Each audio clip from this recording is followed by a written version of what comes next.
Santa Catalina de Alejandría. Virgen y mártir. 307. Memoria libre. 25 de noviembre. Brilla, entre el coro de los sabios alejandrinos, una mujer en quien el fuego de la rosa se junta a la blancura de la nieve. Tiene sangre leal como Cleopatra, y con la alcurnia, que invita al poder, la belleza, que deslumbra los corazones. Pero no piensa en brillantes gasas tejidas de perlas, ni en serviles reverencias de eunucos, ni en requiebros de emperadores. Su pasión es buscar la verdad. Alejandría es la ciudad de las escuelas y de los pensadores. Tiene el didascaleo, donde enseñó Orígenes, el museo, donde aún queda el eco de la voz cálida de Plotino, y la iglesia de los cristianos, ennoblecida ahora por la palabra apostólica de Pedro el Patriarca. La hija de antiguos reyes, Catalina, la pura, la blanca, recorre todas las escuelas, pregunta a todos los sabios y lee todos los libros, alimenta su espíritu en las fuentes del idealismo platónico, recoge la savia panteísta de la Encéadas, de Plotino, y escucha con avidez a los catequistas evangélicos. Discute, analiza, rechaza. La mitología pagana repugna a su espíritu, más aristocrático que su sangre. El misticismo neoplatónico parece hacer vibrar a ratos las delicadas fibras de su sentimiento, pero más que nada le cautiva la enseñanza del obispo Pedro, aquella moral tan pura, aquel profeta tan sublime, aquel sermón de la montaña y aquella Virgen Madre, de tan divina grandeza. Es cristiana de corazón, aunque no ha recibido la gracia bautismal. Pero él aquí inquieta por un sueño nocturno, ha visto a la Virgen de que le hablaban en la asamblea de los cristianos, teniendo en los brazos a su hijo. La madre le sonríe dulcemente, pero el niño parecía retirar su dulce mirada, como si hubiese en ella algo que le disgustase. Sí debió decirse la joven, es la mancha del pecado original. E inmediatamente fue a lavarse en las aguas bautismales. El emperador Diocleciano acababa de retirarse a cultivar filosóficamente sus jardines de Seloune. Maximiano Hércules, su colega, se entregaba a los más innobles placeres en sus palacios de Lucania, pero al frente del imperio habían dejado unos dignos continuadores de su política anticristiana. Maximino Daia gobernaba en Siria y Egipto.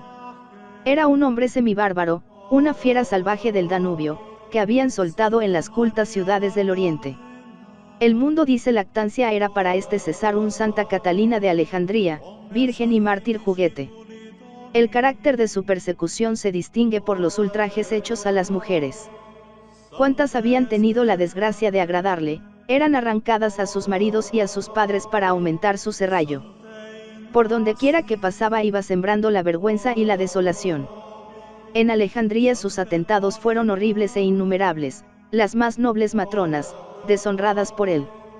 Tal vez Catalina pudo pasar inadvertida entre la multitud de los letrados, de la ciudad, pero su corazón ardiente e incapaz de dominar una generosa indignación y de soportar aquellas infamias, la llevó a traicionarse, presentándose al emperador para echarle en cara sus crímenes y demostrarle la vanidad de la religión pagana. Dado el carácter de Maximino, a la provocación parece que debiera haber respondido con la violencia, pero el ardor de la joven, su hermosura, su distinción, su elocuencia, le inspiraron el medio de conseguir una victoria más completa. En estos enemigos de Cristo, escribe Lactancio, la vanagloria se juntaba a la envidia. No podían sufrir que los mártires tuviesen el honor de haberlos vencido, ni por el espíritu ni por los tormentos. Este sentimiento es el que movió a que los perseguidores se fijaran, sobre todo, en los hombres de letras. En España, Ocio daba testimonio de fe, el doctor Pánfilo gemía en las cárceles de Cesarea, y en la misma Alejandría el noble Edesio, que vestía el manto de los filósofos, acababa de ser arrojado al mar. Ahora se necesitaba ganar para el paganismo a aquella joven intrépida, y si no era fácil convencerla, al menos se la podría confundir. Organizóse una disputa pública. Atraídos tanto por la gracia de la doncella como por la vanidad científica, aparecieron los más famosos maestros de las escuelas alejandrinas, secuaces de Pitágoras, comentaristas de Platón, continuadores de Jámblico y Plotino, librepensadores a estilo de Porfirio. Catalina desenmascaró los absurdos de la mitología pagana, escuela de corrupción y origen de confusión en el terreno de la filosofía. La tarea fue fácil, porque nadie creía ya en Zeus, ni en Juno, ni en Venus, ni en el cojo Vulcano. La verdadera dificultad estaba en rebatir aquel deísmo ondulante y pseudo-místico que dominaba entonces en la escuela de Alejandría, aquella filosofía de Porfirio, que analizaba los libros santos con la sutil ironía de Renan, y citaba las palabras de Jesús como oráculos de un hombre bueno, de un sabio, de un inmortal, y recogía su moral austera, declarando al mismo tiempo guerra de exterminio a los cristianos. Aquí estaba el campo de la lucha ideológica entre el paganismo y el cristianismo, y aquí es donde brilló con toda su agudeza el genio filosófico de Catalina. Contestaba con rapidez, desentrañaba los argumentos, deshacía los sofismas, y los versos de Homero se juntaban en sus labios con las sentencias de Platón y los textos de los profetas. Fue una victoria completa coronada por los aplausos de la multitud y por la conversión de casi todos sus enemigos.